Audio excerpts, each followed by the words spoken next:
ઐતિહાસિક ઇમારત માંડવીને બચાવવા માટે વિઠ્ઠલ મંદિરના મહારાજ હરિઓમ વ્યાસે છેલ્લા 132 દિવસથી તપ કરી રહ્યા છે, ત્યારે મ્યુનિસિપલ કમિશનર માંડવીની મુલાકાત લીધી હતી.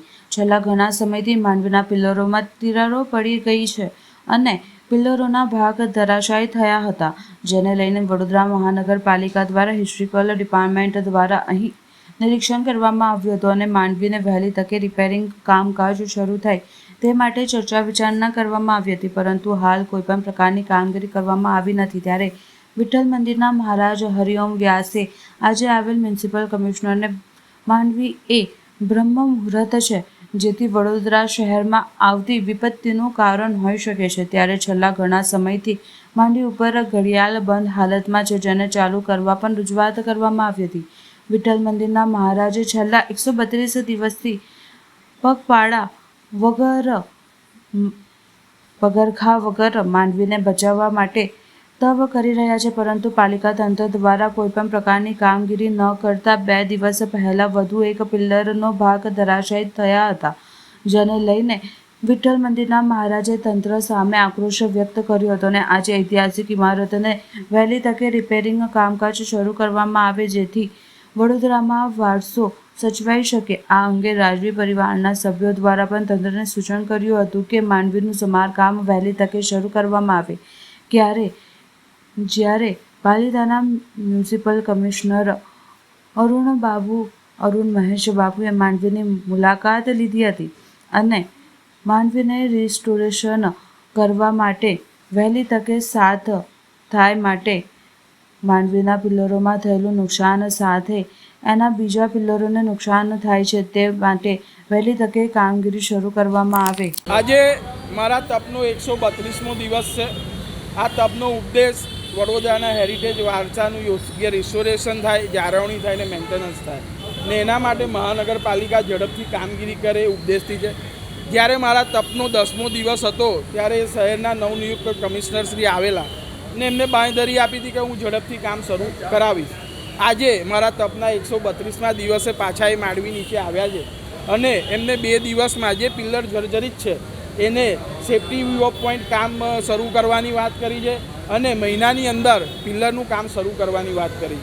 મેં એમની સાથે વાસ્તુની દ્રષ્ટિએ આ માંડવીનું મહત્ત્વ સમજાવ્યું. સાહેબ કે વડોદરાના બ્રહ્મસ્થાનમાં આવેલું માંડવી છે. આપણા હિન્દુ સનાતન ધર્મમાં વાસ્તુમાં બ્રહ્મસ્થાનનું વિશેષ મહત્ત્વ છે. એનું નૈઋત્ય ખૂણાનું પિલ્લર છેલ્લા 2 વર્ષથી જર્જરિત થઈ રહ્યું છે ને સાથે સાથે માંડવીની ઉપરની ઘડિયાળ છેલ્લા 2 વર્ષથી બંધ છે. સર સયાજીરાવ ગાયકવાડે વડોદરાના માંડવી ઉપર ઘડિયાળ કેમ મૂકી? તો વડોદરાનો વિકાસ સતત ચાલુ રહે એના માટે રહે.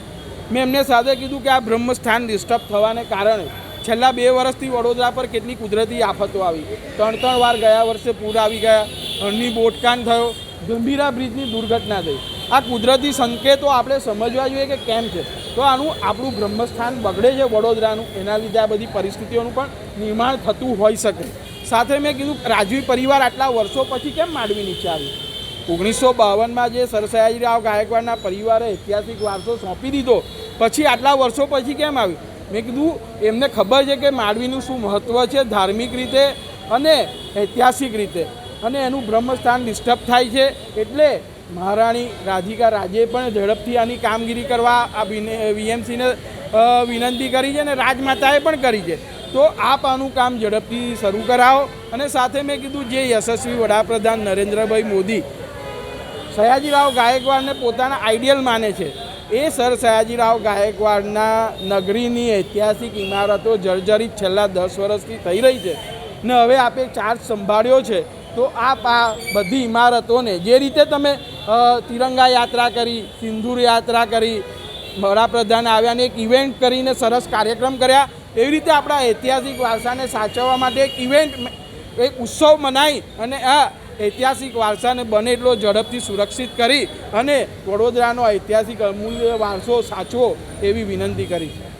અમે જે વરસાદના માહોલમાં સિટીમાં થોડો ઓવરઓલ પાણીનું સમસ્યાને લઈને બહાર નીકળ્યા હતા અને સાથે સાથે માંડવીનું જે ઘણા દિવસોથી રજૂઆત મળી છે કે આ જે સેન્ટ્રલ પિલર સ્ટ્રક્ચરમાં થોડું ડેમેજીસ થયું છે, આ ડેમેજીસને લઈને અત્યારે ટીમ સાથે અમે આવ્યા છે.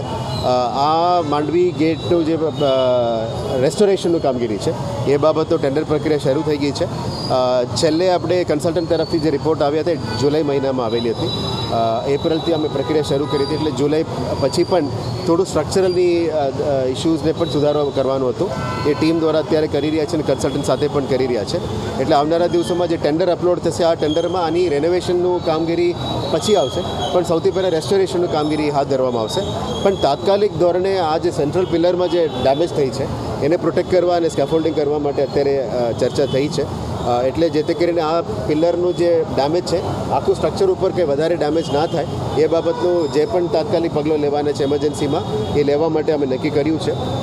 એક બે દિવસની અંદર કામગીરી શરૂ કરી દેવામાં આવશે. ત્યાર સુધી અમે પબ્લિકને અપીલ કરીએ છીએ કે આ જે મંદિરમાં આવી રહ્યા છો એ થોડું આ બાજુ ના જતાં આપણે વિનંતી કરીએ છીએ. સાથે સાથે અહીંયા થોડું રેસ્ટ્રિક્શન્સ પણ કરીશું જેથી કરીને પબ્લિક વધારે પબ્લિક અહીંયા ના આવે અને બહાર પણ બેરિકેડિંગ કરવાનું કહે છે. ડેપ્યુટી કમિશનર સ્થાનિક ડેપ્યુટી કમિશનર લોકલ જે ડીસીપી છે સ્થાનિક એમના જોડે પણ વાત કરીએ. ટ્રાફિકની ઉપર પણ થોડું સમસ્યા ઉપર કામગીરી કરશું. જે રીતનું અગાઉ એક મિટિંગ થયેલી હતી હેરિટેજ અને માંડવી માટે, આવનારા દિવસોમાં જે પોલીસ કમિશનર તરફથી જાહેરનામા પણ આવશે. અહીંયા સાઉન્ડનું ભાઈ ઘણો ઇશ્યુઝ છે. એક વધારનું ડેસિબલ્સ ડીજેનું આ બધું એના કારણે આ સ્ટ્રક્ચરનું પ્રોબ્લેમ થાય છે. એને ઓછું કરવા માટે અમે અત્યારે પ્રયત્ન કરવાના છે.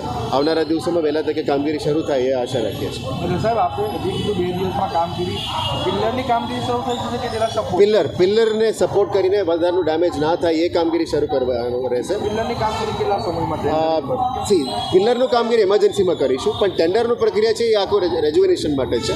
એ ટેન્ડર અપલોડ થયા પછી લગભગ મહિનાનું ટાઈમ છે, બાકી 21 ડેઝ તો લાગશે જ. એના પછી ખોલ્યા કર્યા પછી જે રેજ્યુવેનેશનનું કામ કરીશું. રેસ્ટોરેશનનું કામ લાંબુ પ્રક્રિયાનું છે. તાત્કાલિક ધોરણે આ પિલ્લરને અમે કેવી રીતે રેસ્ટોર કરી શકાય, પણ જે પણ છે એક શોર્ટ ટર્મ મેજર અને લોંગ ટર્મ મેજર બંને અત્યારે હાથ ધરવામાં આવશે.